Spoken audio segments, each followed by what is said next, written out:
Psychology is the most powerful subject I ever seen because it changed me a lot.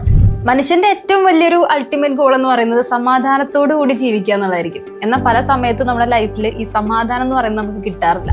അതിന് പല reasons ആണുള്ളത്. ചിലപ്പോൾ എൻവയോൺമെന്റൽ factors ആയിരിക്കാം, നമ്മുടെ സൊസൈറ്റി, നമ്മുടെ ഫാമിലി, നമ്മുടെ വർക്ക് എൻവയോൺമെന്റ്, ഇങ്ങനെയുള്ള കാര്യങ്ങളായിരിക്കും. എന്നാൽ ചില സമയത്ത് നമ്മുടെ ഫിസിക്കൽ റീസൺസ് ഉണ്ടായിരിക്കും. ബയോളജിക്കലി നമുക്ക് എന്തെങ്കിലും ഡിസ്റ്റർബൻസസ് അനുഭവിച്ചുകൊണ്ടിരിക്കുന്നുണ്ടെങ്കിൽ അതായിരിക്കാം. എന്നാൽ ചില സമയത്ത് നമുക്കിത് പ്യുവർലി നമ്മുടെ ചിന്തകളുടെ പ്രശ്നമാണെന്ന് പറയാം. അപ്പൊ ഇങ്ങനെ പല കാരണങ്ങൾ കൊണ്ടാണ് ഈ സമാധാനം എന്ന് പറയുന്നത് നമ്മുടെ ലൈഫിൽ കിട്ടാണ്ട് പോകുന്നത്. അപ്പൊ ഇതിന്റെയൊക്കെ ഒരു സൊല്യൂഷൻ എന്ന് പറയുന്നത് നമ്മുടെ സൈക്കോളജി അല്ലെങ്കിൽ മനഃശാസ്ത്രം എന്ന് പറയുന്നത് തന്നെയാണ്. നമ്മുടെ ഓൾ മെന്റൽ ആൻഡ് ബിഹേവിയറൽ ഡിസ്റ്റർബൻസിനെ കുറിച്ച് പഠിക്കുന്ന, അതിന്റെ ലക്ഷണങ്ങൾ എന്താണ്, അതെങ്ങനെ ഉണ്ടാവുന്നു, അതിന്റെ സൊല്യൂഷൻസ് എന്തൊക്കെയാണെന്നുള്ളതൊക്കെ നമുക്ക് പറഞ്ഞു തരുന്നത് സൈക്കോളജി അല്ലെങ്കിൽ മനഃശാസ്ത്രം എന്ന് പറയുന്ന ഒരു സബ്ജക്റ്റ് ആണ്. അപ്പൊ നമുക്ക് ഇങ്ങനെയുള്ള ബിഹേവിയറൽ ഡിസ്റ്റർബൻസസ് അല്ലെങ്കിൽ മാനസികമായിട്ട് നമുക്ക് എന്ത് ബുദ്ധിമുട്ടുകൾ വരുന്ന സമയത്തും നമ്മുടെ മനസ്സിലൊരു ഹോപ്പ് എന്നുള്ള രീതിക്ക് വരേണ്ട ഒരു സബ്ജക്റ്റ് തന്നെയാണ് സൈക്കോളജി എന്ന് പറയുന്നത്.